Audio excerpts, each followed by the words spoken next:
Welcome to the Education and Empowerment Podcast. In this show, our hosts explore success and advancement through education by interviewing today's top leaders in the fields of education, business, and technology in order to provide insight into what it really takes to succeed. All right, let's get into the show. Hello and welcome to the Education and Empowerment Podcast. This is Bakhtiyor Isoev and I'm your host for the show. Today, I'm thrilled and excited to be joined by some of the most prominent international education professionals, Mr. Sherif Barsoum and Ms. Melissa Zuroff, who lead the Office of Global Services at America's highly ranked and respected higher education institution, New York University, which hosts the most international students and scholars of any university in the United States. Our first speaker is Mr. Sherif Barsoum, is the Associate Vice President for Global Services at New York University. Mr. Barsoum is also Adjunct Faculty at Steinhardt International Education Program and Chair of 2021 Annual NAFSA Conference Committee. Mr. Barsoum has been in the field for 27 years and was Vice President of Public Policy and on the Board of Directors at NAFSA. Mr. Sherif Barsoum has master's degree in higher education administration from Ohio State University and has completed doctoral coursework at the University of Alabama. We're also joined by Ms. Melissa Zuroff, Associate Director of Communications and Outreach in New York University's Office of Global Services. She holds an interdisciplinary master's in international studies, in which she focused on South Asian studies and higher education student affairs. Ms. Melissa Zuroff's main focus in her current role is to provide students with information they can easily act on and understand.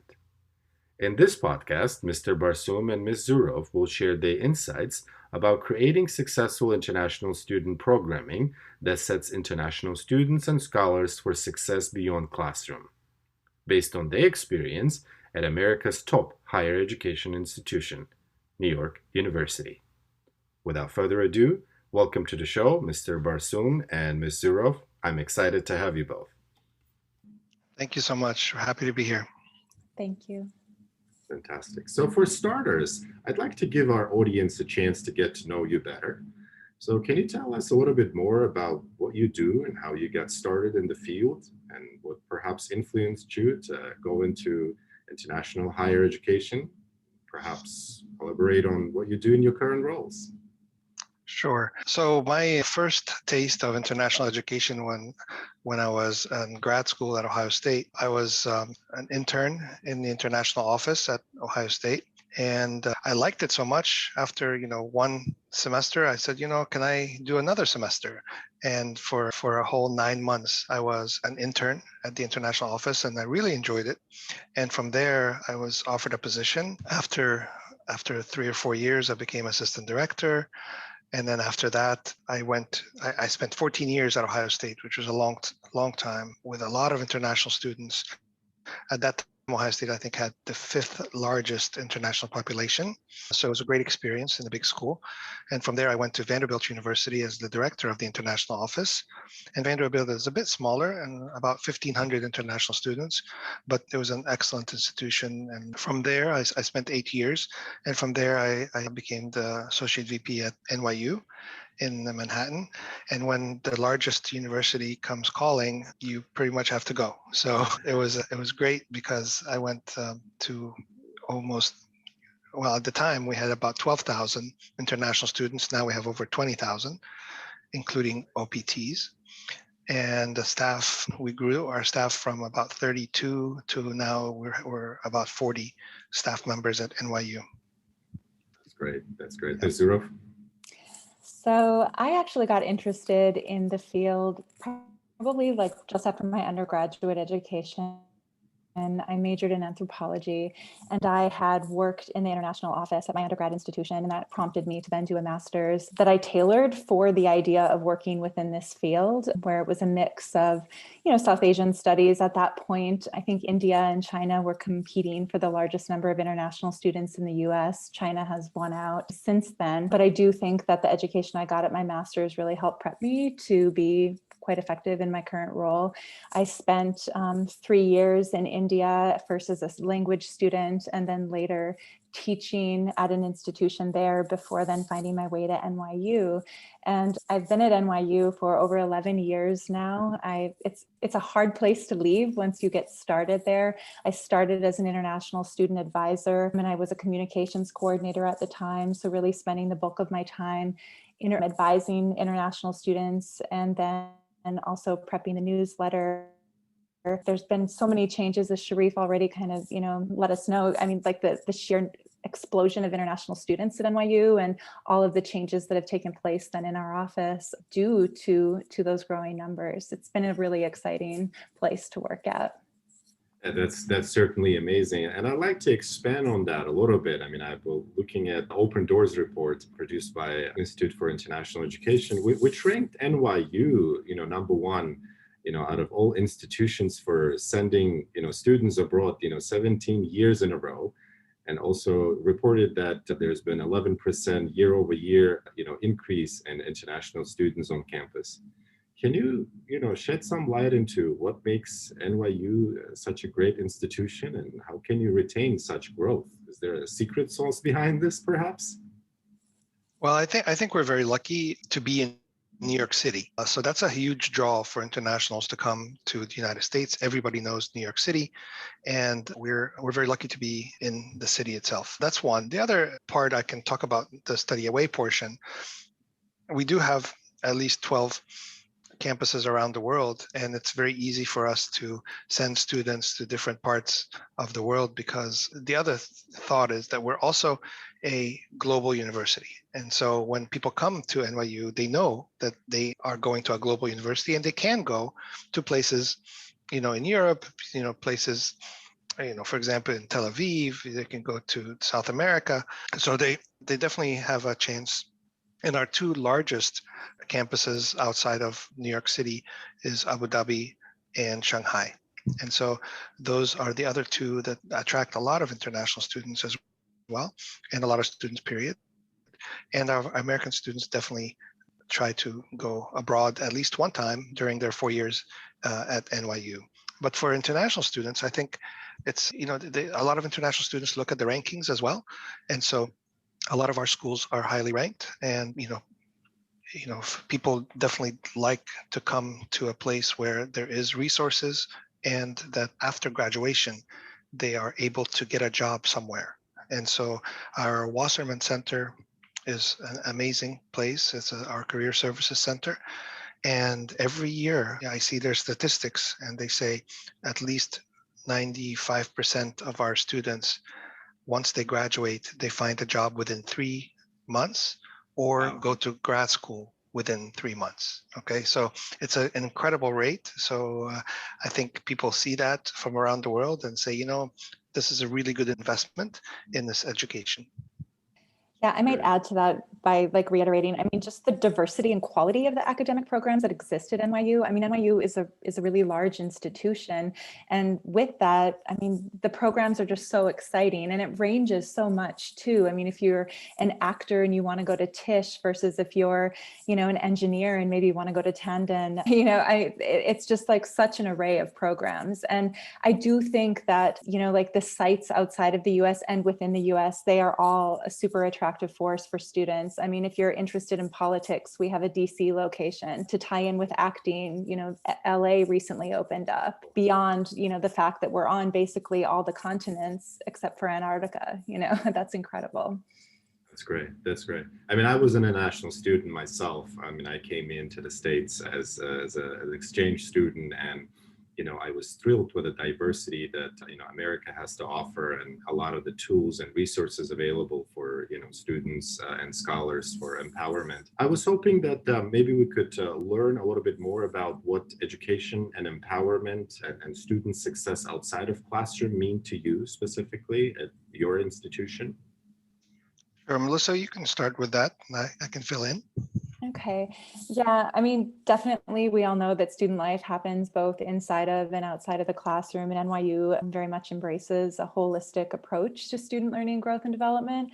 So that means then providing support to students. And I already mentioned that NYU is an extremely large institution. And one way that you provide that support is also trying to break the institution down, making it smaller, having, fostering areas where students can really build community and feel like the size isn't so overwhelming when they're developing or when they're going through their academic programs. So in terms of individualized guidance, I think NYU provides a lot of opportunity for individualized guidance. And just even within our own office, even despite the pandemic, we've been able to maintain, over 100 appointments a day with students who are, requesting immigration guidance. And I think that makes a huge difference to have that individualized nature. And again, it's beyond our office where those individual appointments and interactions can take place. And I would add to that, one of the things that I'm very, very intrigued about and very proud about the university is that in resident halls, the first year students, when they come into the university, they are placed with an American student. So every international is placed with an American student. So right away, they get this cross-cultural experience, and the American students get this international experience as well. So this is one of the very few places that I've known that actually does that on a regular basis. The other part is we have over 400 clubs and organizations, from religious organizations to social organizations to service organizations all over campus. And students are encouraged to be part of that outside the classroom as well. Student affairs at NYU is one of the top student affairs departments in the region, in the state, even. And I would say that each of those offices really tries to get students engaged and connected to the rest of the campus, to the New York City, to even outside the university. So I think that's one of the great draws of New York. That's great. That's great. Do you want to bring an example of, a successful student empowerment, initiative or a program that you're proud of at NYU that you'd like our audience to know about? I know one thing that we built up, and this was especially like following up 2017, we had noticed that students were anxiety ridden. We wanted to help make sure that students felt like they understood things, that they were empowered. And so within our office, we had built out a Know Your Rights program where we focused on different areas of knowing your rights, whether when traveling or if you're, in public, what you can expect versus in private, if you decide to participate in protests, so that students could kind of arm themselves with understanding what the risks were, how to protect themselves. So that's definitely one project within our own office that we were quite proud of. Another one is some of the cross-cultural workshops that we put on, not only for students, but also for faculty and staff.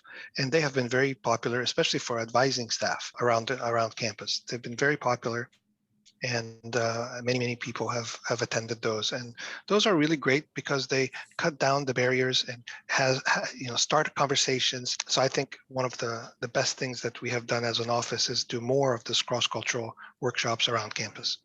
That's great. I was just going to add to that, because in terms of collaborating with another office that came up with the International Student Center, there was a new transition program that started for new international students where we had already been offering orientation. But as you can imagine, with the number of international students we have, we see 4,000 or 5,000 new international students in any given fall semester. And so this transition program made it, again, a much more intimate experience where they were broken down in smaller groups. They formed small communities to begin with, and then carry on these sessions throughout the course of the semester. So I'd say that was another huge success that involved a lot of collaboration between offices at NYU. That's great. That's great. Were there any other lessons learned alongside of, creating this new initiative that you'd like to share with us? I wish we could do more. I mean, it was a pilot program for that new students that are coming in, they would come in 3 or 4 days before the actual time that they're supposed to come in. And we kind of, the space was limited, so we could only do 65 students, for example. I wish we can do the entire freshman class that are coming in that are international, but the space was limited and it was a pilot program. I think we're going to increase it as we go along, but I think there's no doubt that it's those students that went through the program felt much more connected and felt much more a part of New York City and NYU as well.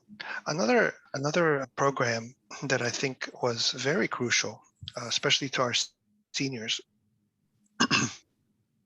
and that is a program where we did a session where we invited alumni who have jobs here in New York City area to talk to some of our graduating students about getting a job and how life is after graduation in New York City. So we have partnered with the Wasserman Center for Career Services as well as the Alumni Association. And every year now we have 1 or 2 sessions where we invite alumni who have jobs around the city and talk to some of our graduating seniors as well. I mean, I would probably say patience and perseverance are really key to having a successful program, that maybe when you do it the first time, it doesn't quite work out exactly as you anticipate, but really then taking what you've learned from that first session and building from there. I know that's definitely the case for some of the programs that we've talked about. Can I share a fun program? Yeah, please. That I think is one of our most popular programs that we've ever done, and that is on a Saturday, one Saturday in November before students go home for the holiday break. We decided, hey, it's a great idea if we can take the students out of the city and go to Woodbury Commons and go shopping. And so who doesn't like shopping, So we thought, we're going to have a bus and we can bus them there at 7 in the morning and then stay all day and come back at 7 at night, right? Well, we thought, maybe 50 people would come. To our surprise, 350 people signed up. Wow. And so we had to do some quick pivoting and thinking, and we had to get another 7 buses, and we did it. I didn't want to turn anybody away. And so we actually took 350 people to Woodbury Commons, and they loved it. And a couple of them actually said, we don't want to come back with you. We'll take an Uber back, but we will stay and shop even more. So. Fantastic. I mean, there's certainly a lot of lessons that I'm hearing. I want to take us a little bit different direction, looking at the not only New York University and, international students at, in New York, but looking a little broader on the state of international education. I learned that you're going to be chairing NAFSA, the Annual Conference Committee. Can you tell us a little bit more about what 2021 NAFSA conference is going to be like, and what your hopes are, and what's the future like with that? Sure. So we've been working on the NAFSA Orlando. So it was supposed to be in Orlando, but of course now it's going to be virtual. It's going to be from June 1st until June 4th. And I encourage anyone who has a chance to attend virtually. The Annual Conference Committee has put together an incredible conference, over 90 sessions, over 12 workshops in the beginning, several keynote speakers, plenary speakers. So I think it's going to be an interesting conference, and people are ready to reconnect, I think, with each other. Of course, we would much rather connect face-to-face and in person, but this is the best we can do this year. It's going to be an interesting conference because just lots of different topics. We're going to concentrate a little bit on South America, Latin America. And, I think there's going to be a few surprises. So I'm not going to say all the cool surprises that are going to come up. But I think the sessions are a huge hit as always. There's plenty of exhibitors and people to talk to as well. And it's also a great place for people from around the world to actually come and connect again and see partners from different universities around the world. So I hope that I can see everybody virtually in Orlando at the NAFSA conference. That's amazing. Ms. Zuroff, are you participating? Yeah, I definitely plan to, because I am the newest student reg bud for Region 10. And so I definitely have a connection with NAFSA more intimately at the regional level. But yeah, Sherif, since he's chairing that conference, I definitely want to be able to go to that one. great. That's great. I personally attended a lot of NAFSA conferences, both as a graduate student and international education program, as well as, being in the field, so to speak. And one of the things that I learned is the fact that you are able to connect. And I know that this year is going to be virtual, and the future, hopefully it will be more in person. And the exciting thing about that is that, you have that opportunity to learn from each other. And I'm trying to figure out, what the future is like for, this profession and for the state of international education. Do you think there will be an increase in international students coming to United States as a whole, or what challenges do you foresee post, pandemia? There's no doubt in my mind that international education is alive and well. I think we are going to see an increase just because the United States has the largest university system in the world. We have the most resources in our universities.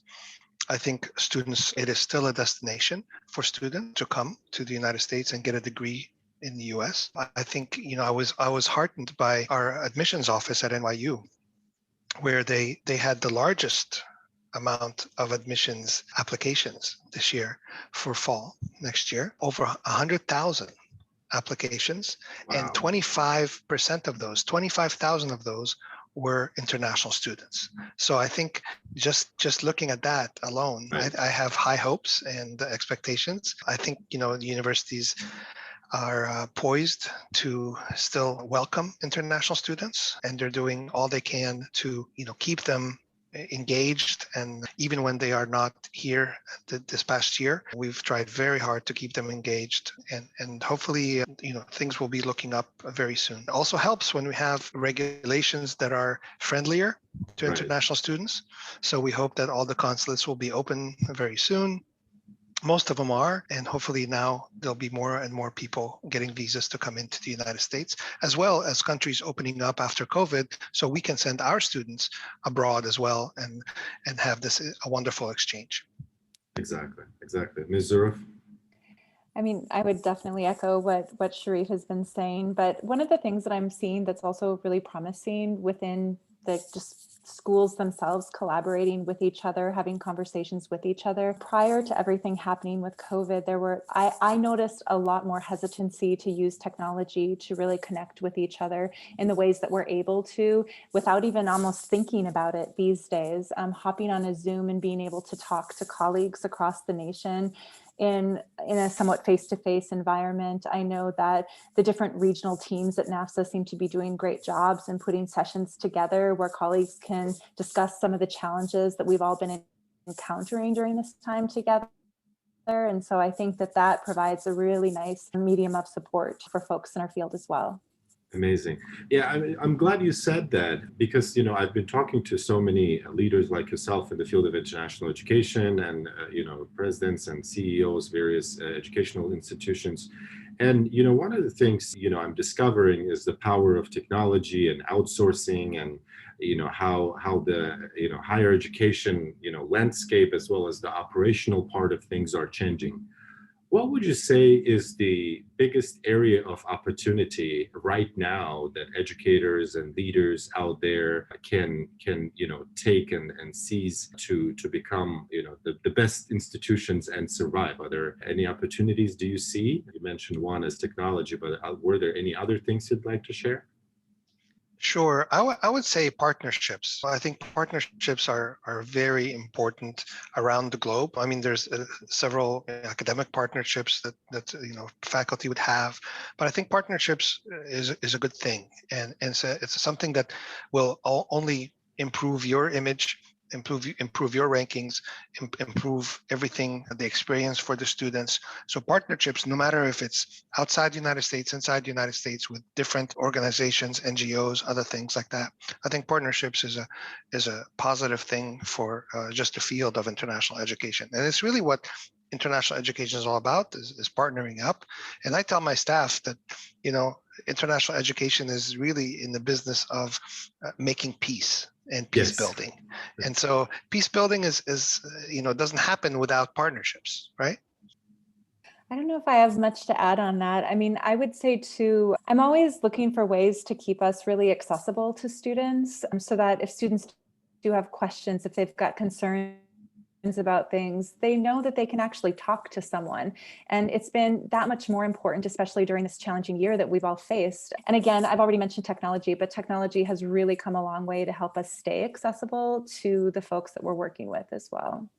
That's great. That's great. I mean, at Forstay, we also embrace the power of technology. We're in the business of student success outside of classroom, and it's really great to see that institutions are innovating these days and using technology and partnerships to really scale institutions and really focus on what matters most to students at the end of the day. So I'm excited to hear your thoughts about that. Yeah, I mean, this is just certainly a great conversation. I really enjoyed, and as we wrap up, I was hoping that you could leave us with any piece of wisdom or any inspiration. Melissa usually has the wisdom for our office.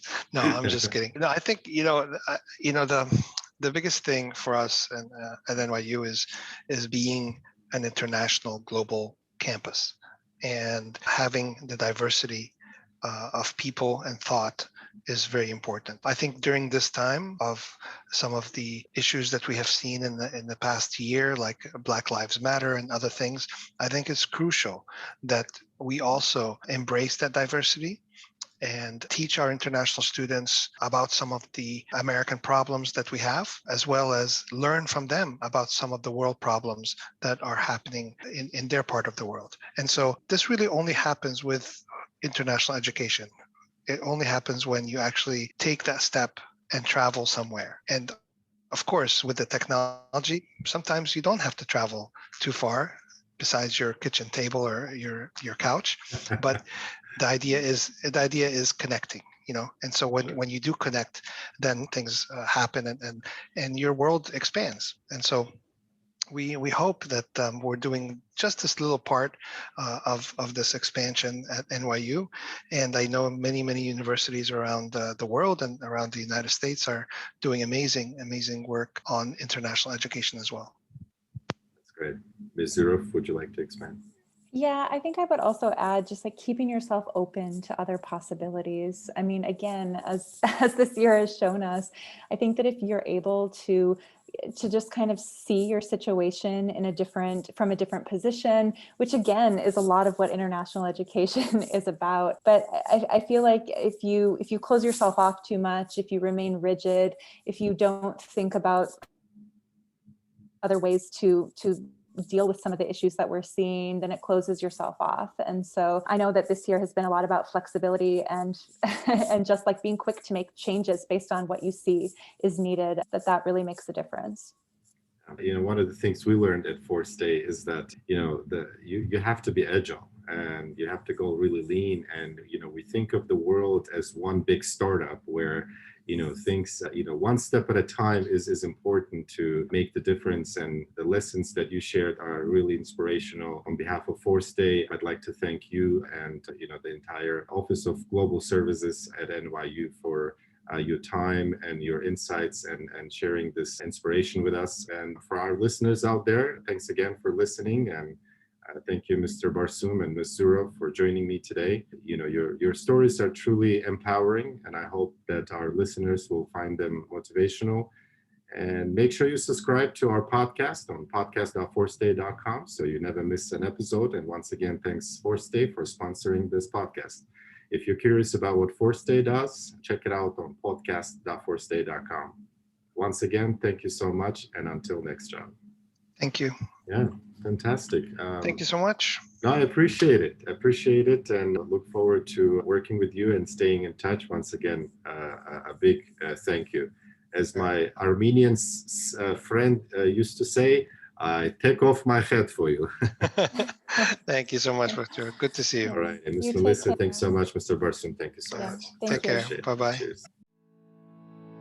We hope you've enjoyed this episode of the Education and Empowerment Podcast. This show is brought to you by Forstay, a SaaS-enabled online booking marketplace for student and intern housing. Learn more at www.forstay.com.